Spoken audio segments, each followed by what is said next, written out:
بڑھتی جاتی ہے تو انسان زیارتوں کی طرف راغب ہوتا ہے۔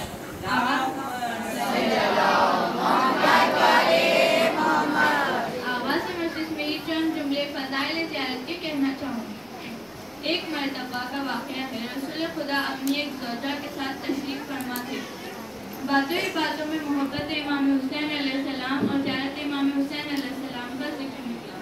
رسول اللہ نے کہا، جو میرے حسین کی زیارت کرے گا اس کی میں روز حشر کی ضمانت لیتا ہوں اور اسے جنت کی بشارت دیتا ہوں۔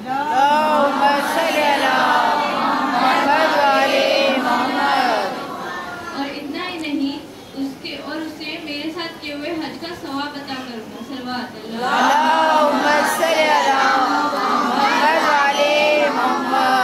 اس نے کہا حج کا ثواب؟ مولا نے کہا ایک نہیں 2 حج کا ثواب۔ اس نے کہا 2 حج کا ثواب؟ مولا تعداد بڑھاتے گئے اور وہ حیرت کا اظہار کرتے رہے، یہاں تک کہ آپ نے 70 حج کا ثواب عطا فرمایا۔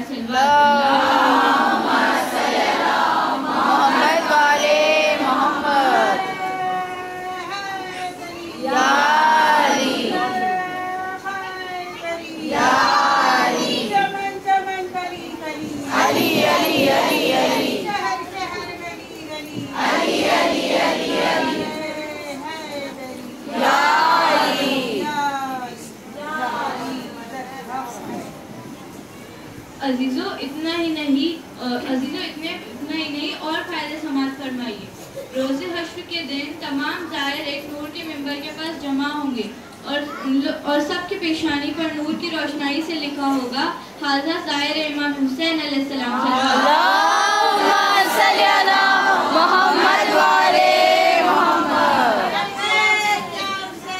لبیک یا حسین، لبیک یا امام، لبیک یا امام۔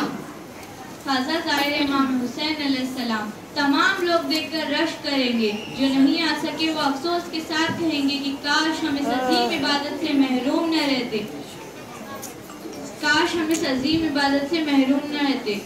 فضائل زیارت تو بہت سے ہے، پر ایسی ہی ایک مجلس میں ایک شخص نے فضائل زیارت سن کر اس کے دل میں شوق پیدا ہوا کہ میں بھی زیارت امام حسین علیہ السلام کروں گا، اور جب ایک زیارت کا اتنا ثواب ہے تو میں لوٹ کر واپس ہی نہیں آؤں گا، وہی رہ جاؤں گا اور روزانہ زیارت کروں گا۔ حالانکہ ہمارے چھٹے امام جعفر صادق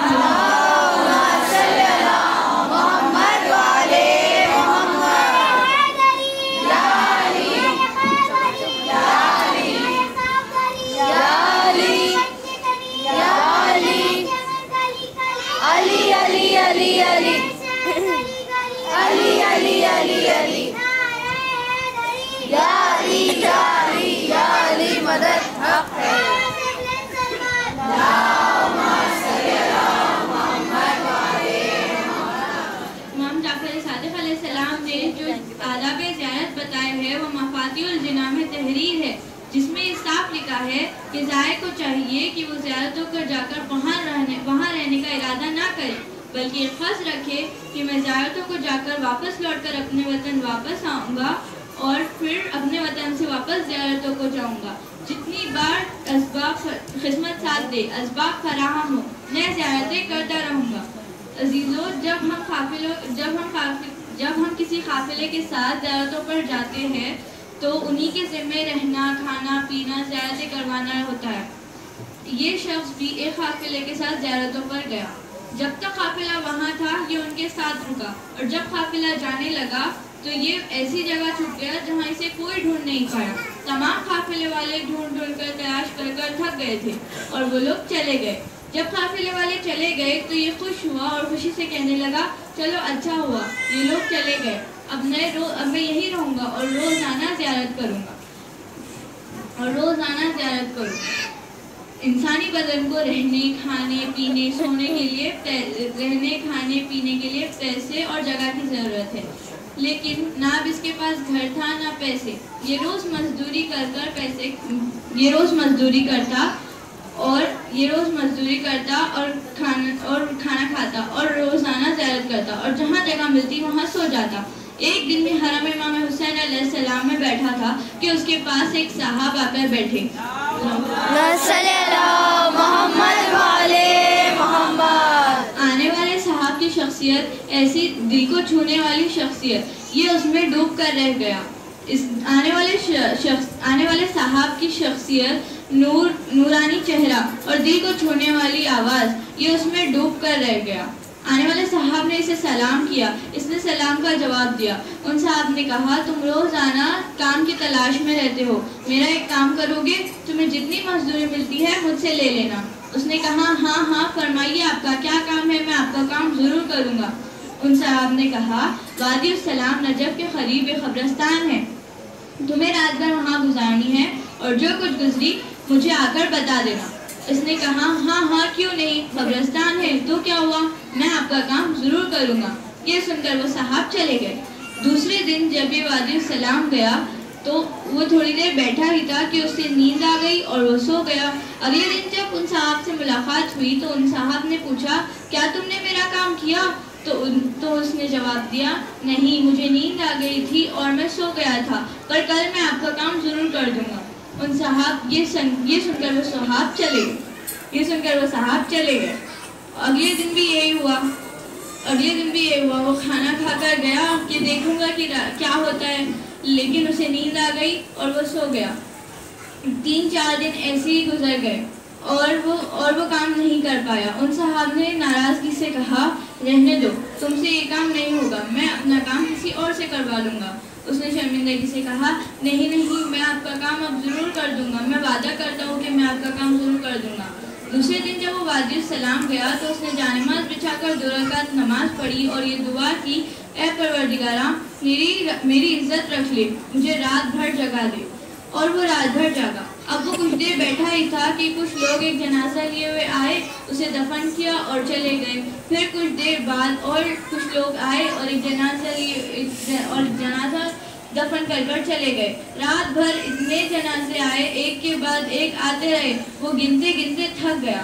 کل جب ان صاحب سے ملاقات ہوئی تو اس نے فوراً کہا کہ میں نے آپ کا کام کر دیا، پر پہلے آپ مجھے یہ بتائیے کہ پاس کے کسی قریے میں کوئی وبا پھیلی ہے جو اتنے لوگ مرے؟ میں گنتے تھک گیا، بے شمار جنازے.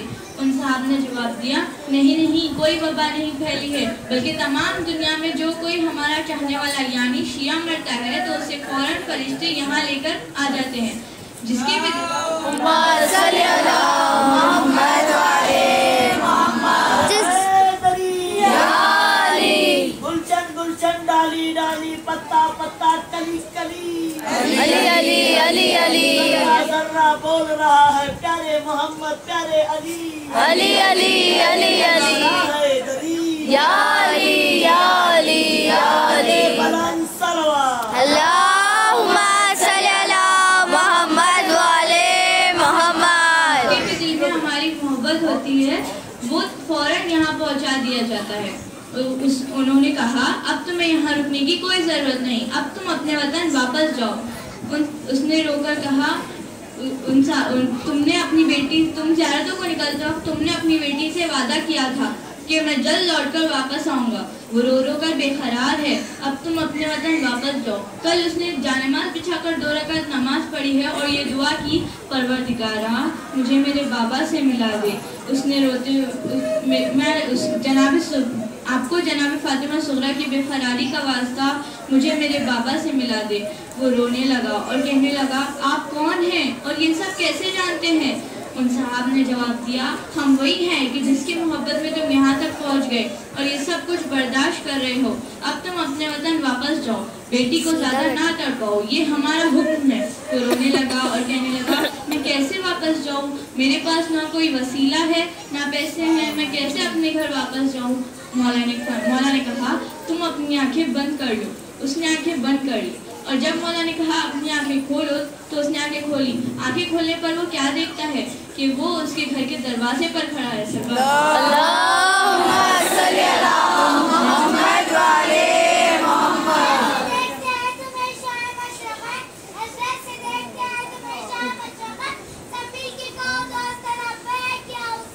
لبیک یا حسین، لبیک یا عباس،